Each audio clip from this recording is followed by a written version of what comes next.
King Cream's the best country music I've ever heard in my life. They do mathematical country music, loud. It's almost like rock and roll, but it's country. Diego and a bowler cop.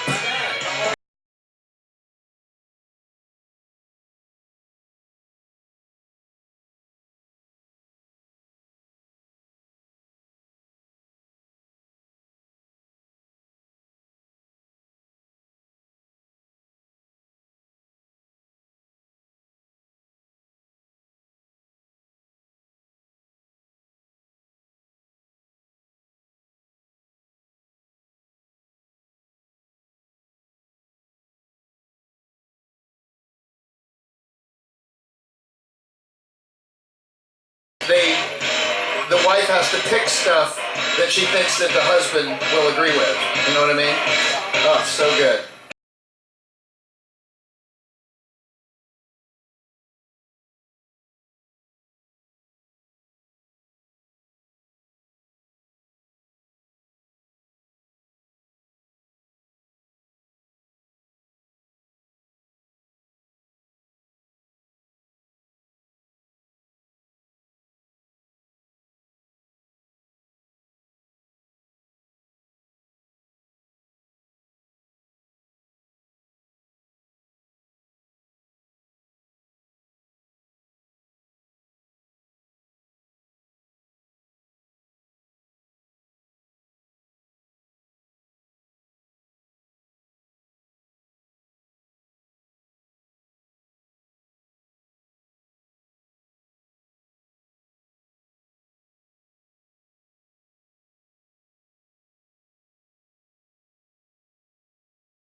Whoa.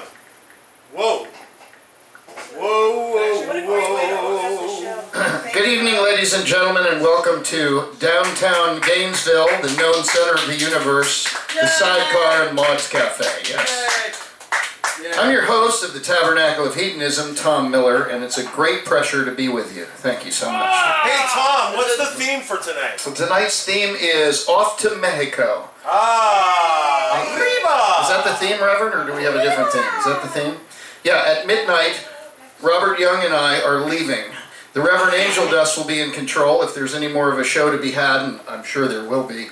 At midnight, the Reverend Angel Dust is large and in charge. As a matter of fact, Reverend Angel Dust will also be hosting the Tom Miller Whoopie Doo open mic night over at the Hardback Cafe on Wednesday.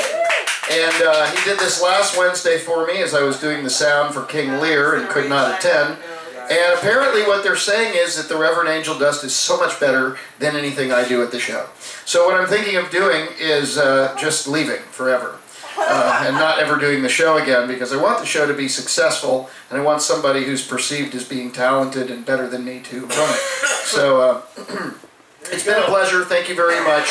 This is the last show I'm ever doing. Reverend, you're in charge now. Thanks. I'll be coming as an audience member, and I will also participate doing about what I'm about to do now, which is I'm typing into the Google search engine Tom Miller poetry, and I'm going to read you a couple of ditties. I thought you were opening with a song. Are they songs? Oh yeah, I am. I'm closing with a song. I think the song is the strongest part. The poetry's no good, the song's going to be amazing. I mean, if I would have opened it the song, I might have kept that guy in here, but nobody wants him. So we'll just go to the moving along. Right, so this is from a little book I wrote called When I Fart, It's a Gift. I hope you enjoy it. Thank you, it's a classic. It's a classic. And it's called The Bird with the Human Penis. Oh, Right? I know that guy. Thank you. So light a fire. Light a fire, no talking. This is like I'm like reading kindergarten stories to you children, and I need you to be the fuck quiet. It has a penis in the kindergarten story. That's enough. Just saying. The Bird with a Human Penis. I was out watering the lawn on Thursday afternoon when suddenly a bird alighted on a nearby branch. The bird was sporting a 6-inch erect human penis and a set of hairy human balls. I threw that in for Mr. Balls. Well, that's nothing, I said to the bird as I unzipped my trousers. I've got at least 9 inches here that'll put your bird ass to shame. Maybe so, said the bird, but can you fly? I had to admit it. Although my penis was much longer than the bird's was, I certainly couldn't fly. But then I realized something unusual. Jesus Christ on a crosshair, I exclaimed. A goddamn talking bird! Thank you.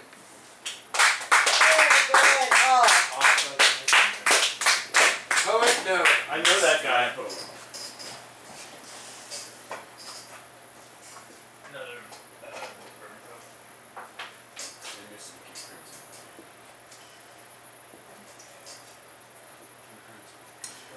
Marvin was so angry with his Venus flytrap that he went to the refrigerator, got a handful of raw ground beef, and beat the plant with it until it was dead. Yeah! Thank you.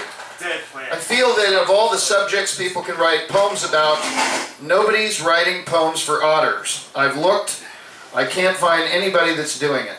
Even, what's that guy's name, Michael, who knows everything, that used to write little cute poems about animals?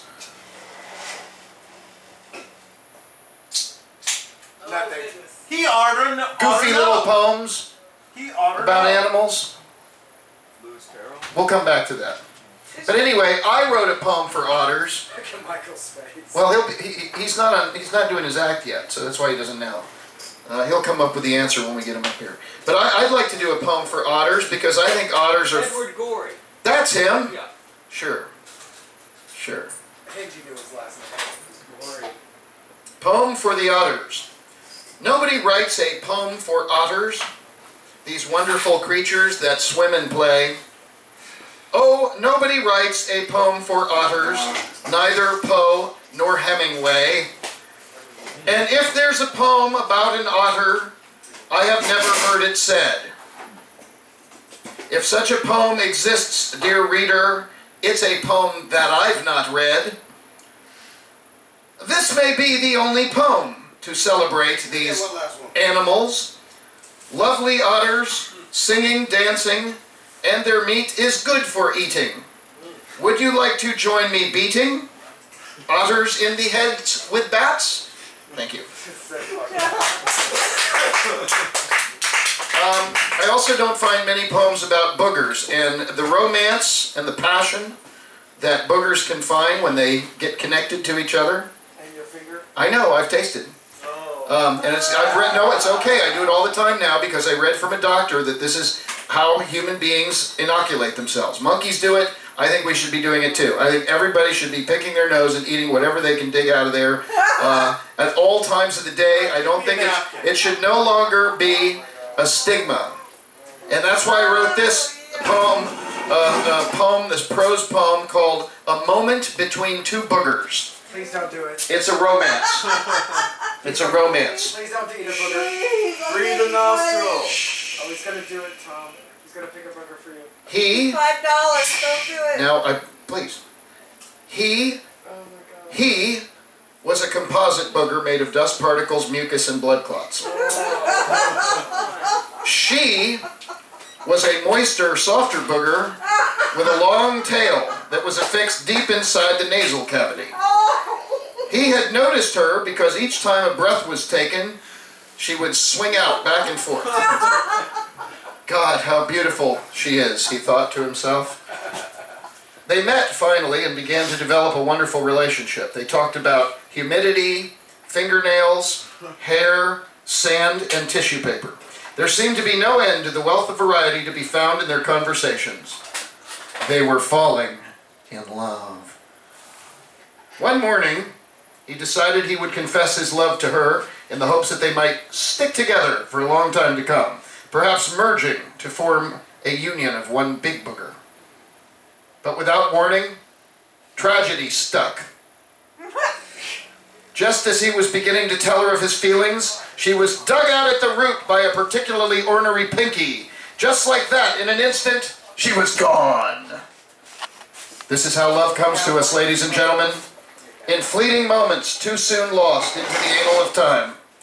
Yes, love conquered, love lost, and sometimes only tears and dark shadows of wretched loneliness in our sad and lonely world.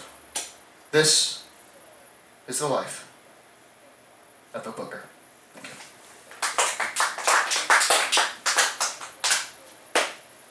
Sorry, I felt so compelled. That was fun. This is Disgusting Part 2. When he realized that his testicles were not balls at all, but mutant radioactive giant roach eggs, it was too late. That was for you, Mr. Balls. Thank you. Oh, very good. Finally, I'd like to close with a poem. I think you'll like it. Nobody ever writes poems about people who have pointy dicks. And I thought to myself, why leave these people out? It's okay to have a pointy dick. They're It useful. hurts. Yeah, well, but it It depends on... fucking hurts. Well, you'll relate to this story, Mr. Balls. I think all of these poems actually are for you in some way. And it's called Fruit I Pick with Pointed Dick. I worked very hard on the meter of this, and I also had to use one of those rhyming books because I couldn't find out how to do it in my own mind. Shh. Here's a poem about a farmer and his giant pointy prick. A farmer with a pointed dick, a dick he used as a fruit pick. He picked oranges, apples, pears, cherries, berries with such flair, picked right through his underwear, pointy dick, pointy dick. Then the health department came, shut him down for acts profane. Do not use your pointed dick on any of the fruit you pick, or else we will fine your farm, take your land and tools and barn, and report you to the cops. They'll lock you up and snip your cock. They'll take your little point away with surgery, a cock fillet. And since that day, his pointy dick is only used to bale hay. But when the farmer wants a fruit bowl, he picks his fruit with his crafty asshole. Thank you. And now I will close with this poem about masturbation. We've all done it. No. I have never. No. This is for the people with penises. I know there are others with multiple varieties of goulash down there, but I'm gonna It's just. starting to feel like you want to us all to get an erection. No, I want to leave you with a taste in your mouth before I go to Mexico, and this is just the story to do it. I think you're giving us all an erection. No, well, so. this is called Me. Talking Monkey, or Look Ma, I'm a Chick. Okay, and it goes like this. There you go. And it's a poem about masturbation, and there will be some language. I want to warn you, if you can't deal with language, you shouldn't be using it. Thank you, that's a quote of mine. You may quote me on that since it's a quote. Talking Monkey, or Look Ma, I'm a Chick. Man, did I have a wad of goop swelling up in my nutsack. There was only one thing to do, jerk the monkey. But it wasn't going to be easy. I had used all the oil and the butter and the Pam oven spray and the milk and the egg whites and the Play-Doh and the loaves of bread and the plastic military men. There was nothing left with which to jerk the monkey except for a tiny jar of sulfuric acid. Had I only done better in chemistry when I was in high school, I might have had the foresight to imagine the possibility that maybe, just maybe, acid would melt off my brick. Stupid me. So I got the jar of sulfuric acid and I poured it all over my engorged knob and began to jerk. And that's when my dick began to speak. Hey, Miller, you realize you just poured sulfuric acid on me? Pardon me, I asked my dick. I hadn't quite heard what it said because its tiny lips were so small, its voice was so shrill and strained, like the Wicked Witch of the West when Dorothy dumped the bucket of water on her face. I said, Continued my dick. I'm burning up. The skin is peeling. You're not going to achieve an orgasm unless you wash me off. I'm melting, melting. What's that, I said? The voice was becoming softer and weakened. The lips were shrinking, shriveling. I couldn't hear what my dick was saying. Water! It said, Please, God, water! The pain! The pain! and that's when it hit me. I had done a remarkably stupid thing. And now there was nothing left in my fist but ooze and blood. Acid melts dicks, I screamed aloud. I really fucked up my goddamn dick on this one. I washed up as best I could, but unfortunately everything I had come to know and love was gone. Nothing left down there but a bloody wound. Everything I fear in women. So I took off my shoes and started doing the dishes. Okay, thank you. Yeah! Now I'd like to close with a little song, a tribute to Mexico. I think you'll enjoy it. You just find it here. Oh, ants are biting me. I'm going to eat them in Mexico. I'll get them back. Okay, here we go. It's called Taco Bell, Gainesville, Mexico. I'll be doing this karaoke style. Alright. If you'd like to see the video to this, it has chihuahuas and dog poop in it. You can look it up on YouTube. Gainesville, Mexico. And then the Reverend Angel Dust, and then we'll get into the show. You ready? Yeah! Here we go. Oh, also I'll be playing the castanets using only my hands. Ooh. Isn't that how it's done? Yeah, but... but with no castanets, though, is the thing. Oh! Okay. Okay, here we go. Just clear the palate.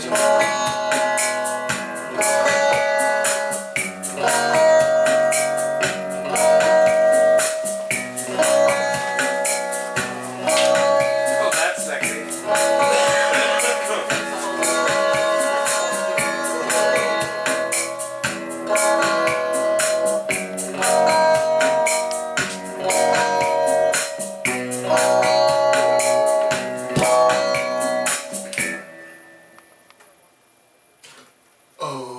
Olé, Taco Bell, Gainesville, Mexico.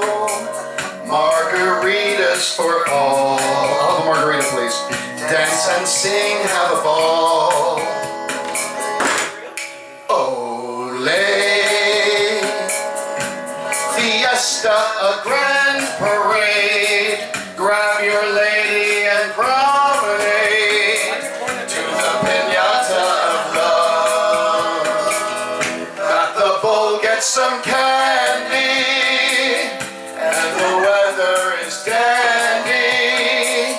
Kiss your lover, her sweet caress.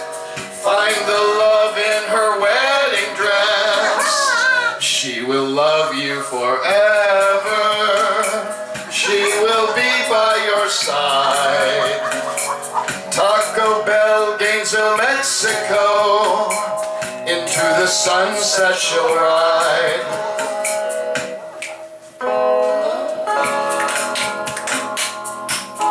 Amazing. Bravo!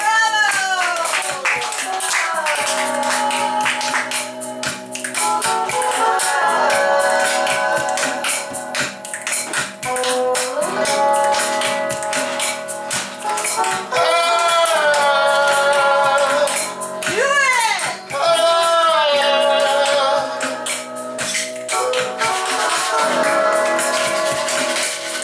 Fat the Bull, get some candy, and the weather is dandy. Kiss your lover, her sweet caress. Find the love in her wedding dress. She will love you forever. She will be by your side. Taco Bell, Gainesville, Mexico. Into the sunset she'll ride. Taco Bell, Gainesville, Mexico. Into the sunset she'll ride. Taco Bell, Gainesville, Mexico. Into the sunset she'll ride. Well, thank you very much. Ladies and gentlemen, please welcome to the stage the one, the only, our spiritual leader, the Reverend Angel Dust. Give him a round of applause.